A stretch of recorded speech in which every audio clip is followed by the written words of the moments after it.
थाना सदर बाजार पुलिस द्वारा अंतर्राज्यीय नकबजन चोर गिरोह का पर्दाफाश करते हुए 3 छात्र चोर अभियुक्त को गिरफ्तार किया गया। प्रेस वार्ता में सहारनपुर के एसपी सिटी अभिमन्यु मांगलिक ने जानकारी देते हुए बताया कि प्रभारी निरीक्षक सूबे सिंह के कुशल नेतृत्व में आज थाना सदर बाजार पुलिस टीम द्वारा मुकदमा उपरोक्त में त्वरित कार्रवाई करते हुए अंतर्राज्यीय चोर गिरोह का पर्दाफाश कर 3 छात्र चोरों को गिरफ्तार कर उनसे पूछताछ में बताया गया कि हम तीनों ताला बंद घरों में रेकी करके ताला तोड़कर चोरी की घटना को अंजाम देते हैं और बाद में चोरी में मिले माल को वापस में बांट लेते हैं। हमारे द्वारा पूर्व में कई जनपद राज्यों में चोरी की कई घटनाओं को अंजाम दिया गया। हम तीनों से चोरी के जो आभूषण बरामद हुए, इनमें से कुछ आभूषण हमने इसी महीने की 3 तारीख को सहारनपुर में ITC रोड के पास के दिन के समय में एक तालाबंद घर का ताला तोड़कर चोरी की और कुछ आभूषण हम लोगों ने इसी महीने की 2 तारीख को देहरादून में GMS पर पटेल नगर के पास से एक तालाबंद फ्लैट से ताला तोड़कर चोरी किए। जो नकदी चोरी में मिलती है वो नकदी हम आपस में बांट लेते हैं तथा नकदी खत्म हो जाने पर अपना खर्चा चलाने के लिए उस चोरी से मिले आभूषण में से सोने का सामान व कुछ चांदी का सामान राह चलते लोगों को अपनी मजबूरी बताकर बेच देते हैं और उनसे मिले रुपयों को आपस में बांट लेते हैं।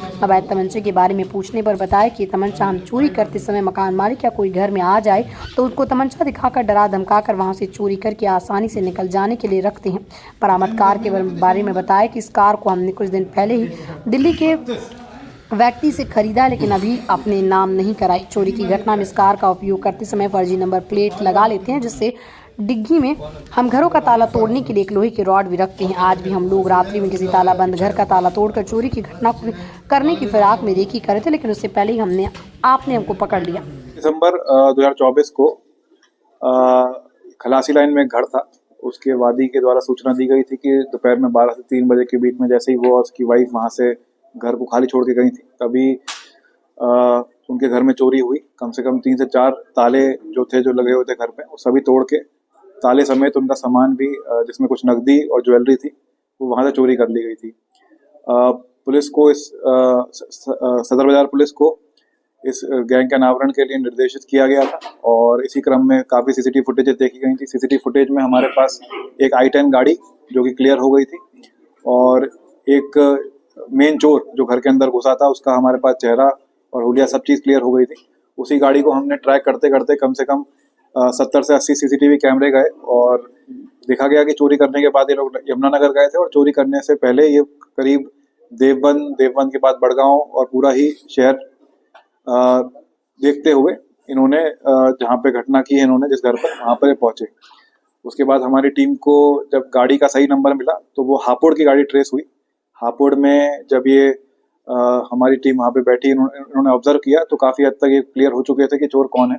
उसके बाद से अभी दोबारा चोरी करने की फिराक में सहारनपुर आए थे तो गाड़ी समेत इन तीनों चोरों को हिरासत में ले लिए गए। इनके पास से जो सामान हमारे पास 2 चोरियों में गया था सहारनपुर की वो पूरा का पूरा काफ़ी हद तक बरामद कर लिया गया है, जिसमें कुछ नकदी और ज्वेलरी है वो पूरी बरामद कर ली गई है। इसमें सबसे इम्पोर्टेंट ये है कि इसमें एक चोर जो मेन है शैलेंद्र विश्वकर्मा, जब उससे पूछताछ की गई तो पता चला उस पर करीब 40 से 50 मुकदमे हैं और इंडिया के अलग अलग स्टेट्स में है। महाराष्ट्र से भी जेल गया है और MP का रहने वाला सीहोर जिले का, वहाँ से भी जेल गया है। उत्तराखंड में भी STF इसको ढूंढ रही थी। उत्तराखंड में भी करीब इसने पिछले 2-3 महीनों में 4 से 5 बड़ी बड़ी चोरियाँ करी हैं। प्रयागराज में भी हमने पता किया है कि वहाँ भी कुछ इस तरह का हमारे पास क्लू है कि प्रयागराज से भी चोरी करके आया। तो इस तरह से ये पूरे इंडिया में ही चोरी कर रहा था।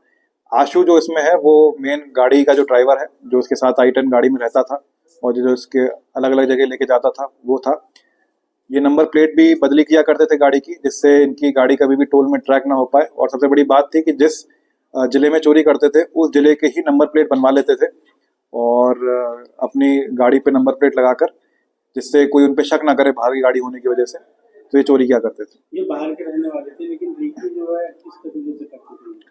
जी, जो शैलेंद्र विश्वकर्मा है बहुत ही प्रोफेशनल चोर है। ये सिर्फ और सिर्फ दिन में देखते थे कि कौन से घर हैं जो खाली है जिनमें ताले लगे हुए हैं और 2 से 3 घंटे जिसके मालिक वहाँ पर ना रहते हों और रैकी करने की जरूरत नहीं पड़ती थी। इनको बड़ी मुश्किल से 15-20 मिनट इनको लगते थे चोरी का पूरी घटना को अंजाम देने में और इस तरह हमारे यहाँ भी इन्होंने चोरी करी थी। सर गैंग किस तरह इन्होंने बनाया, कहाँ कहाँ ये लोग मिले हैं और किस प्रकार से आगे के लिए क्या और भी लोग इसमें है गैंग में? क्या इस गैंग में एक सरफराज और शैलेंद्र विश्वकर्मा ये साथ में महाराष्ट्र जेल में रहे हैं और वहीं पे इनकी मुलाकात हुई। जो सरफराज है वो हापुड़ का रहने वाला है और सरफराज ने ही इनको शैलेंद्र को आशु से इंट्रोड्यूस करवाया था। तो इस तरह से इनका पूरा गैंग बना हुआ है। सर जो माल बरामद हुआ है इसकी कीमत कितनी? ये जो माल बरामद हुआ है उसकी कीमत करीब 20 से 25 लाख के बीच की कीमत है।